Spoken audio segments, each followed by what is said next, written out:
Alrighty, g'day guys. Welcome back to Stat Chat Sports. Today, we're talking Flagmantle. We're talking Fremantle. It's just me and Tazza, the best two members of the Stat Chat podcast. We're here. We're doing our AFL previews. We think the Dockers are going to finish sixth, Tazza, on our combined rankings. But you, my friend, you're a bit more optimistic on the Dockers than the rest of us.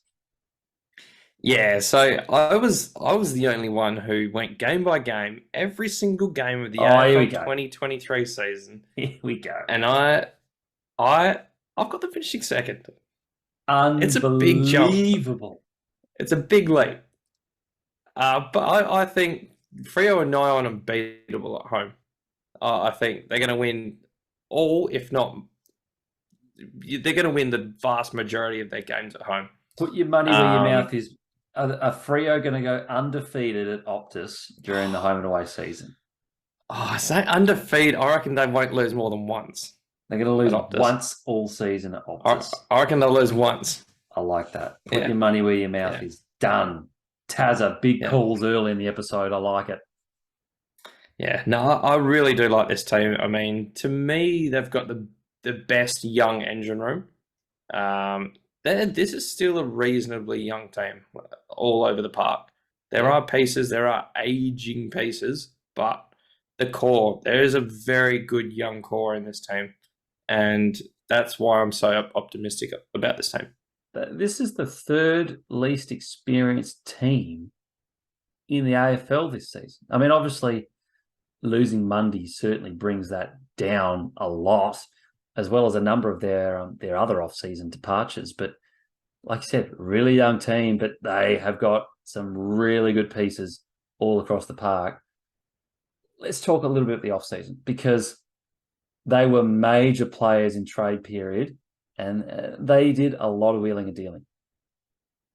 Yeah, the one you talk about Mundy leaving and bringing O'Meara in, that Mundy's a great player, don't get me wrong, but that's a huge upgrade.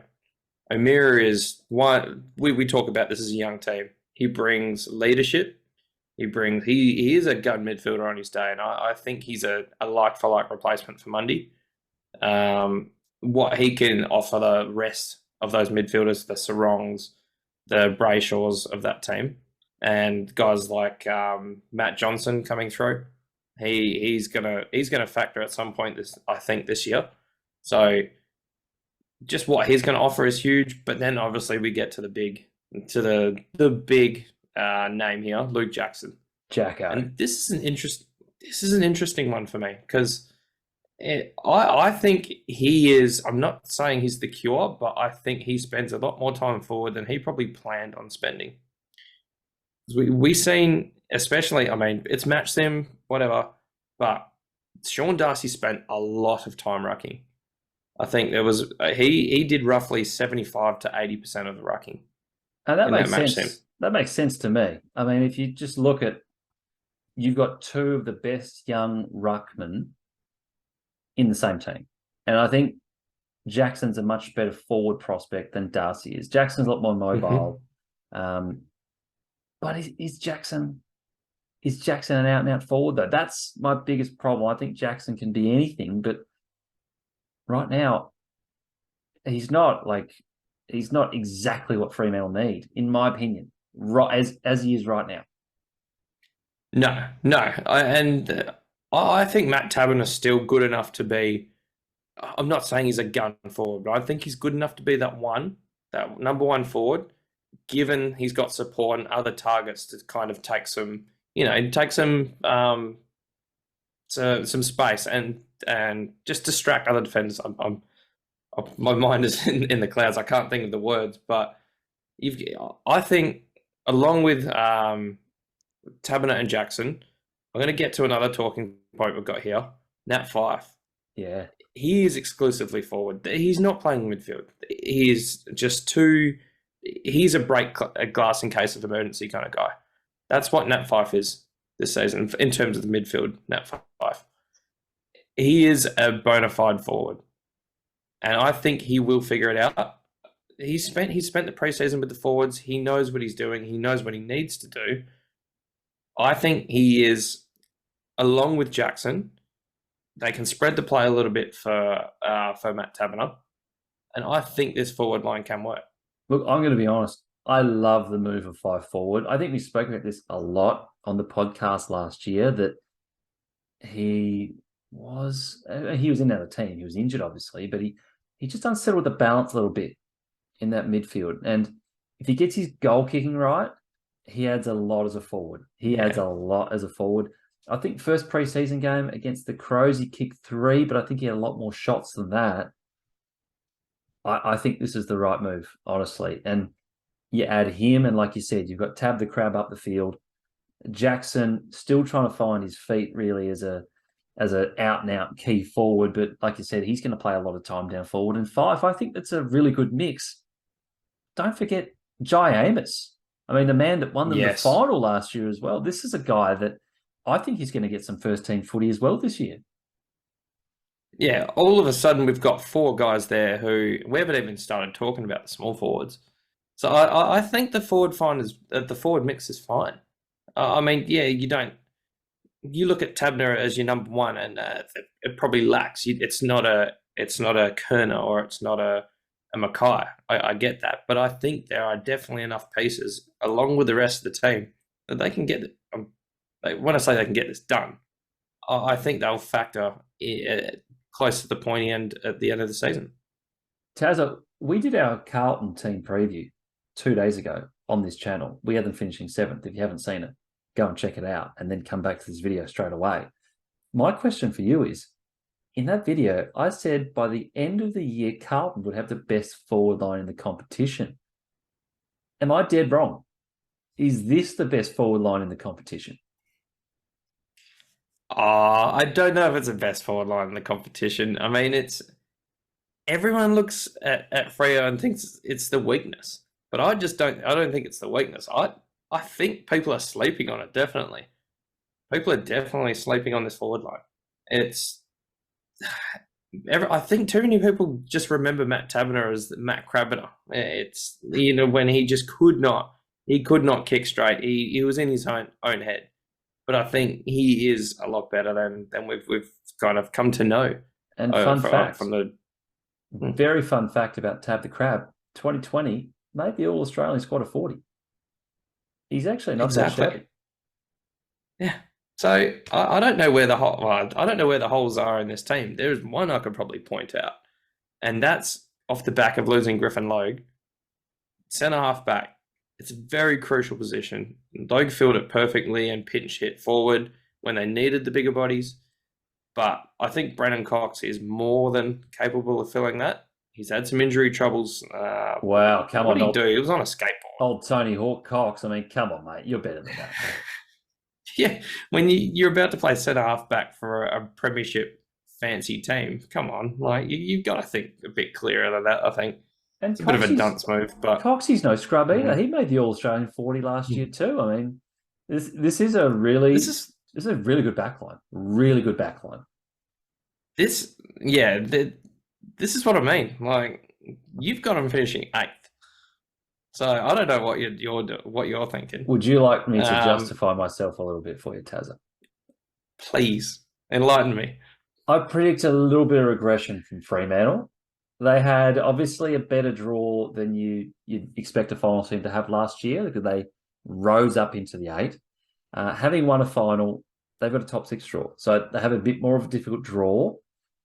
And my opinion with the off-season moves is bringing in Jackson and trading away all of their depth and a few key pieces of their best 22 actually makes them a slightly worse team this year, but I think it puts them in good stead for 2 years' time. I think the Jackson move puts Fremantle into a window of 2025. This is our window. So I think they keep the status quo a little bit, potentially dip a little bit. I think they're still a finals team. Don't get me wrong. And I love the way that this best 22 lines up. But I just think that the Jackson move kills their depth a bit. I mean, we mentioned Griffin Logue out of the team, and I think that's a big out. Blake Acres goes out for nothing. And I know they've got wingmen that could step up, but that's a nice piece for your 22 that's gone as well. Rory Lobb's the big one that hurts them this year. particularly with that the key forward lineup. They've got pieces there. Fyfe could get it done. Amos could step up. Jackson might be the answer, but Lobb was a bit more certainty. And then even Lloyd Meek, Darcy Tucker, good depth pieces going out. So I just think the 22, they've lost a little bit more than they've gained, but certainly the Jackson investment down the line is going to be big for them as they push for that premiership. Yeah, no, I do agree with that. I just don't think it's going to hurt as much. I think Lobb, although he was good on his day, I think what Jackson and Fife can sort of bring in a combination, I think will more than cover that. Akers is a huge loss, but I think O'Driscoll, we'll touch on him a little bit later, but I think he's got a role to play. We've seen him we saw him a fair bit actually last year. Yeah, anyway, he was looks pretty really decent. good. Looks really good in his debut season. Tucker depth, yeah, make depth. It hurts, but I mean, they've got two genuine number one ruckmen now, which, I mean, most teams are begging for.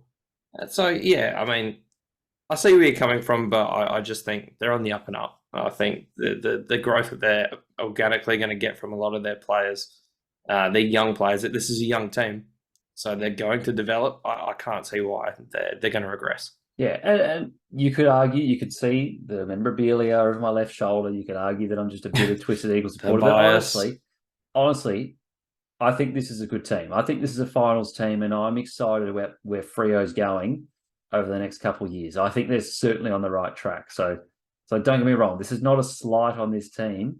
I just think they're going to hold the status quo a little bit. But certainly keen for some feedback from the Freo fans. Get in the comments below. And give us a roast because we love the feedback. Anyway, continuing on, a few of the regular segments we like to do during our season preview videos, all Australian chances, but we don't just like to pick like a really easy pick for the All Australian chance. We want a little bit of an obscure All Australian chance, Tazza, and I'm hoping you've got one for us. Yeah, I feel like it's obscure enough. I know a lot of people have got big raps on this guy. He is young. I think he's coming into his third or fourth season now. That Freo loves the ball in this guy's hands. Coming out of the back line, sitting on that half back line, Hayden Young. I think he's a genuine shot at earning a Blazer this year. I think he's to me what we saw out of Jack Sinclair last year. Wow. I think Hayden Young is going to be that guy. They want to feed him the ball at all times. I mean, he's got one of the best kicks. I think. I mean, I've been on record as throwing up some controversial names as the best kick in the comp, but I genuinely believe that Hayden Young is one of the best, and he has an absolute dead eye of a kick.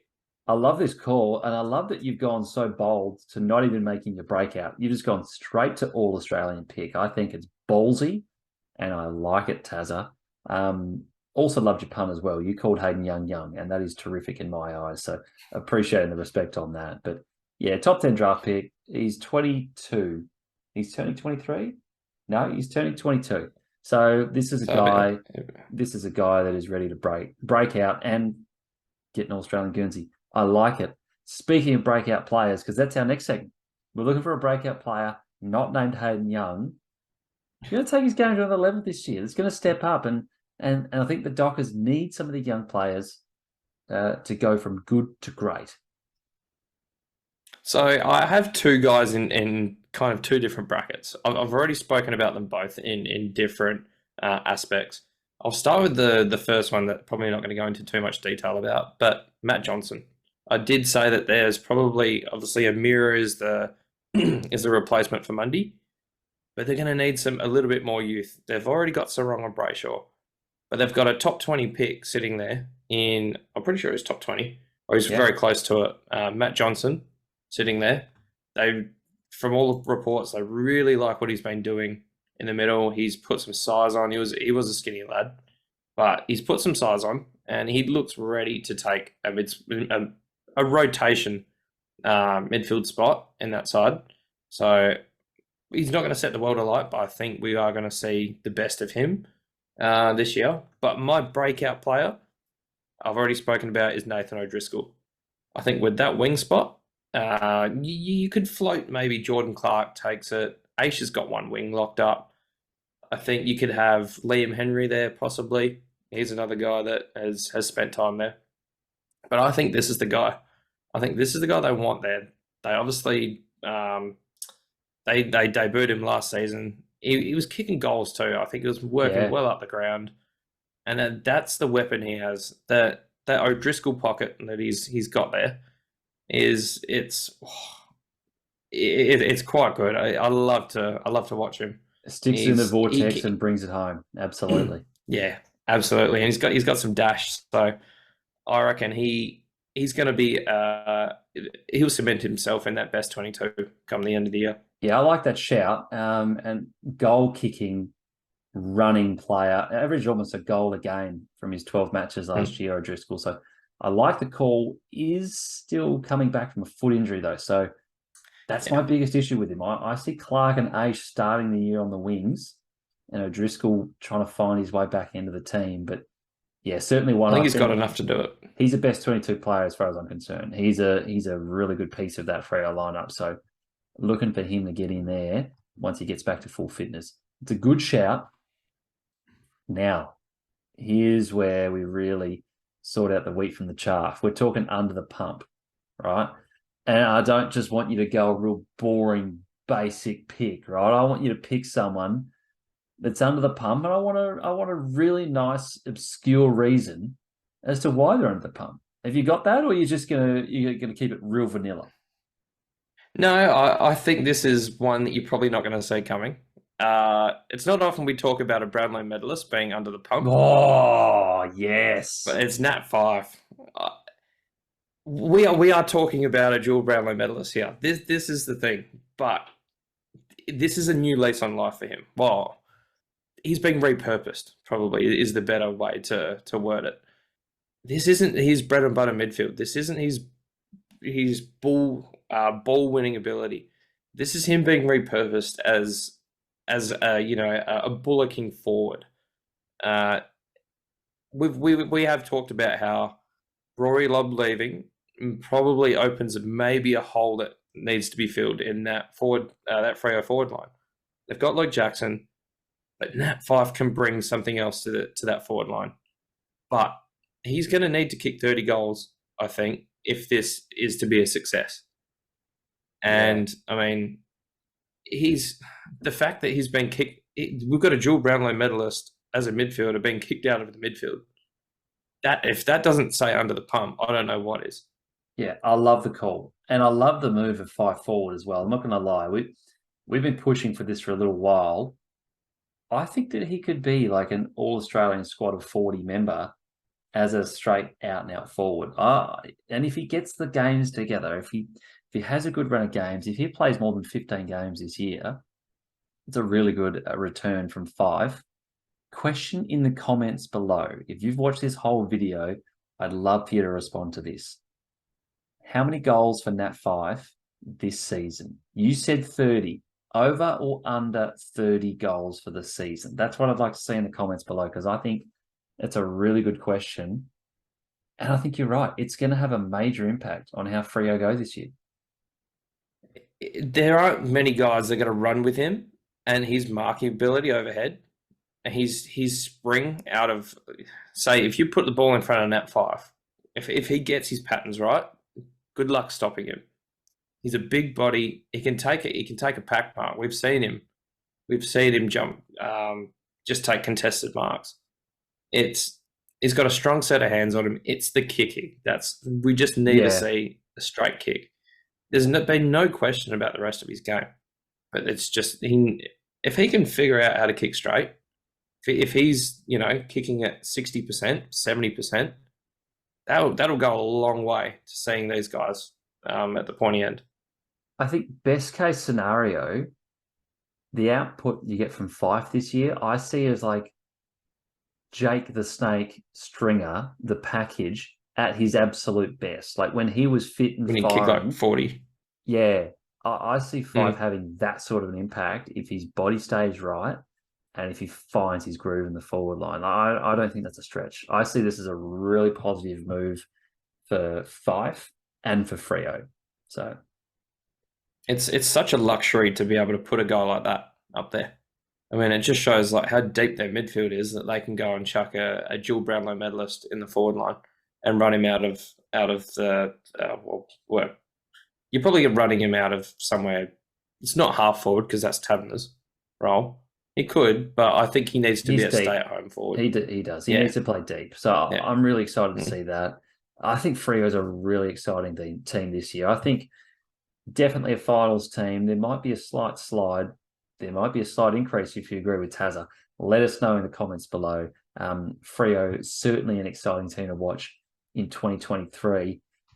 Look, these AFL season previews, they've been going off. We've been getting great feedback on the YouTube, on the Spotify, wherever you want to consume our content, you can get a hold of it. Make sure you subscribe to us because these season preview videos, every 2 days, they're coming out every 2 days in the lead up to the season. And then once the season starts, this isn't over. Like, we're pumping out content every week, all week, coming straight at you. So make sure you stay tuned for plenty of that. It's going to be a really exciting season 2023, if you're a fan of Stat Chat. So aside from that, we'll see you in a couple of days. Catch you then.